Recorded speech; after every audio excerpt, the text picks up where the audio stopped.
I'm at the 35-minute mark for the Call Millennium video where he talks with me. Inner anarchy, veganism, and private property rights.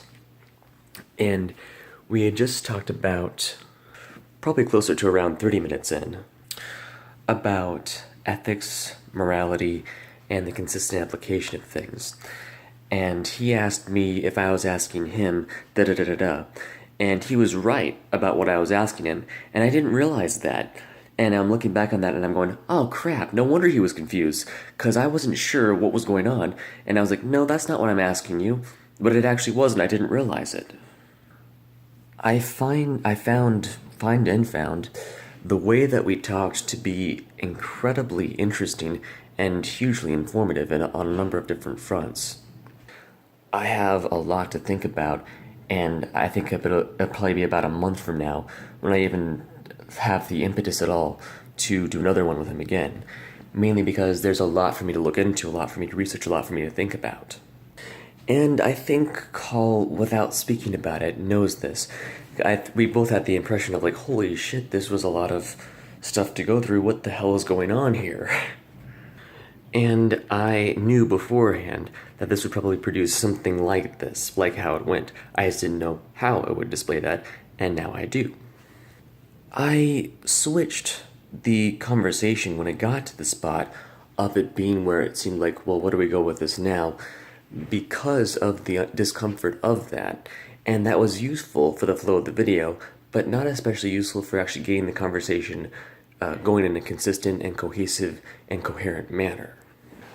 But that's also quite okay because it didn't need to have necessarily that cohesion. The information being there, our conversation having happened, allows for me to think about these concepts in a deeper way than I could have before.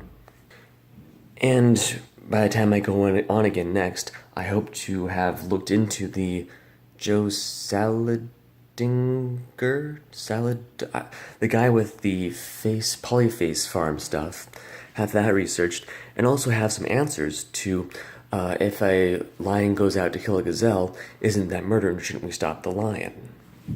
I've put a little bit of thought to it at this point, as you might expect. And my current thought, which will probably be revised at some point soon because I don't think it's especially rigorous yet, is that no, because it's a non-human animal.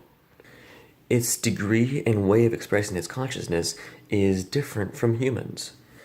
Gazelles know to run from lions and that lions murder gazelles. Now, we aren't exempt from this process either. When we die, worms eat us. Now, obviously, a difference right away that could be stated there is that we're dead at that point. If lions waited until gazelles were dead to eat them, that would be a different story. I have seen some stuff about how lions are actually vegetarian and or carnivorous and or that their genetic stuff, their ability to digest vegetation changed over the millennia. That's something that John Bladen and I discussed over a little bit because I was talking about mosquitoes with him, and that mosquitoes rape and they steal. They poke themselves into you without your consent and then they take stuff from you. Mosquitoes are a very relevant animal. I mean, even C.S. Lewis mentioned them. Mosquitoes and humans could be fit into a nice hell. Mere Christianity. But as you can see with the lion example and them murdering gazelles, I have more research and thought to put in.